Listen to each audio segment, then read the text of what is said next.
Hello, I'm Jida from the Balance Pilates and Physio. This video is very good for the people who have problem on the disc herniation, especially on the lumbar spine. The group of exercises that I'm going to teach will gently activate the core muscle.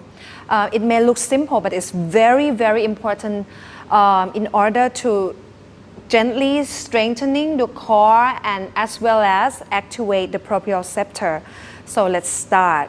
I have some precaution. If you are not able to lie down your back or lie supine, this exercise may not be good for you. So you may have to let rest until the symptom is less sensitive. All right. So let's start with a neutral position. If you are new to Pilates, at least what you need to know is you're not going to curl and you're not going to arch the back. It's just your normal curve of your spine, all right? So it may be different from yesterday, it may be different from tomorrow, but I want you to find your neutral position for today. So in order to find that, you may have to move the pelvis. You curl as you exhale just a little bit, and then you inhale as you lift the curve underneath the lower back here, right? Just like 4 or 5 times. And if you curl and you feel sharp pain, you may have to stop the exercise. All right, and then you find somewhere between curl the pelvis and arching, all right? You find somewhere between. And that's the neutral position for you for today. From here, inhale. As you exhale, you're gonna lift the right leg up to tabletop position without moving the pelvis and the spine. And then lay it down. Change to the other side. So the movement right now, it's only from the legs, the head of the thigh bone spiral, moving in the hip socket.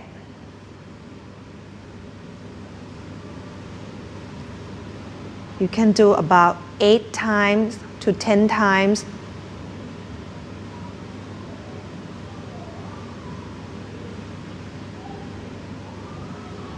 Next one, you lift one leg up and then the other legs follow. Now it's gonna be a little more challenge, all right? So same here, I don't want any movement of the pelvis. Try to keep the pelvis still as much as possible. And the spine won't change the shape as well. So slowly try to dip one side of the foot down without arching the spine. Come back up as you inhale and exhale. And then come back. If you feel that you can control the spine and the pelvis, you may just relax your hands down by your side. If you're not sure, just hold the pelvis and see the pelvis move or not. All right? The challenge one is when the thigh bone is away from the chest. I don't want to see the pelvis arch like this, all right? Be careful. Just move only the thigh away from the chest and then come back. You may not, you don't have to touch the floor. You do it in the range that you feel that you can control, not moving the spine and the pelvis.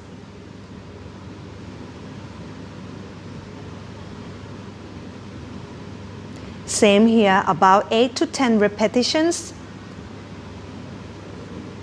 So now it's gonna be more challenge because now it's both sides. Same here, but you may reduce the range of the movement. All right, you don't have to touch the floor. This is very important because if you are not ready, if your core muscle is not strong enough, if you are very new to the movement, you may not control. So be careful. Start from reduced Range first, slowly pulling your abdominal in and then coming back as you inhale. Exhale as the thighs away from the chest. You feel the abdominals pulling down to protect you arching the back. Exhale, feel the ribs is hugging in like you're wearing the corset. The abdominal is pulling down toward the back of the spine. Inhale, coming back up. Exhale again. If you feel that you are strong enough, you can control, nothing is moving, you can go further. But it's not necessary.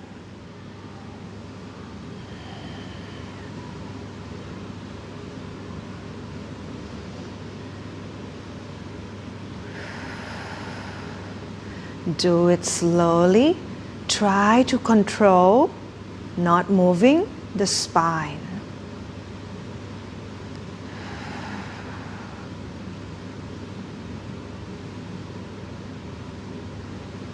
And then one foot down, the other foot follow. All right, next one we will go to the bridging. So I will let you start the flat back bridging first. So imagine from your pelvis to the end of the tailbone, it's like one long sheet, one long line of the spine, right? And you don't want to twist or curl or flex the spine. Exhale up and an inhale down. Up, down about 6 times. Now the hamstring, the glute start to activate. It's very good to protect your lower back by stimulating the glute. Next one, I'm gonna do the spine articulation through bridging. So as you exhale, you're gonna slowly press down the lower back. Send the tailbone tilted up. Reaching, feeling the knees really lengthening away. And then you lift one bone at a time, up.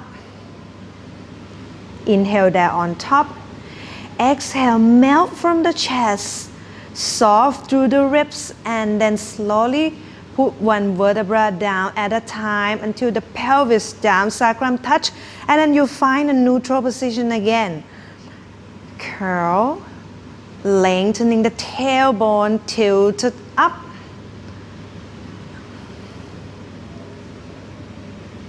And then roll down. For so many people, if you're doing the bridging in the variation of spine articulation and you feel pain, you may go back and do the flat version, flat spine version without curling. It's all right, it's okay. And then when it's less sensitive, you may do the normal spine articulation bridging, all right?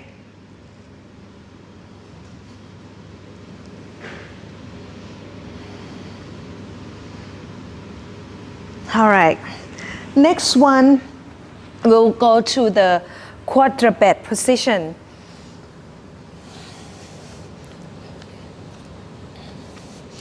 So you find the place that the heels of the hand is underneath your armpit. Your hand may be a little wider than the shoulder. Feel that your shoulder is wide across your chest, wide across your back. The knee is right underneath your hip joint. All right? And the spine is not slacking down like this. Press to the heels of the hand and press to the outside of the hand. Now, you inhale, feel lengthening the spine. Exhale, slowly lift the right arm up without changing anything through the spine. And then change to the other side. Exhale. It's not necessary to be very high. The key is you move your arms and legs without moving the spine. Next one, we will change to the legs. Exhale, you're gonna reaching the right leg away. Feel that it's lengthening before it's lifted up. Same here, it's not necessary to be very high because the key of this exercise is just to maintain the spine the same. Reaching first and lift it up. And try to control the pelvis square and neutral position. Just be careful, the spine is arching. Next one will be the opposite arm and leg. So if you start with the right hands and the left leg at the same time, and then change to the other side.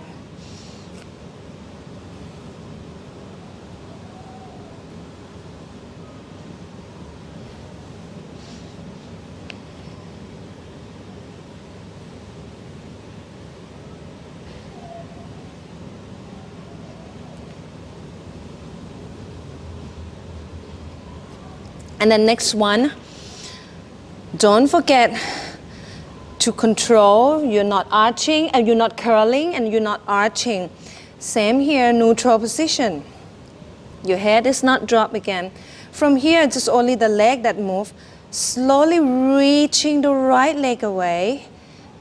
And then you kick up just a little bit.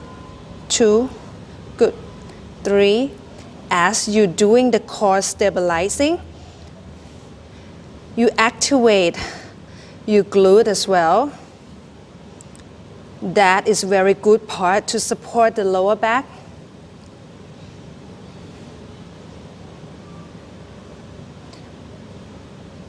Come back and change to the other side.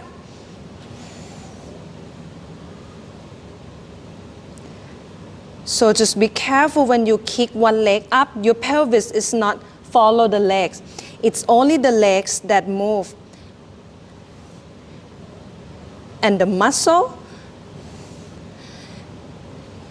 and the glute is activating.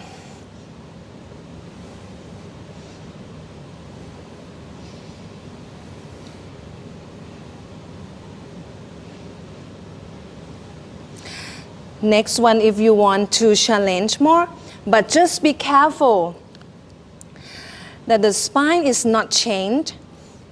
You're gonna tuck your toes under and then lift the knees up just and count 10, 9, 8, 7. The spine is not changing the shape. 3, 2, 1. And that are the exercises that start activating your core muscle and stimulating the proprioceptor to help the disc herniation.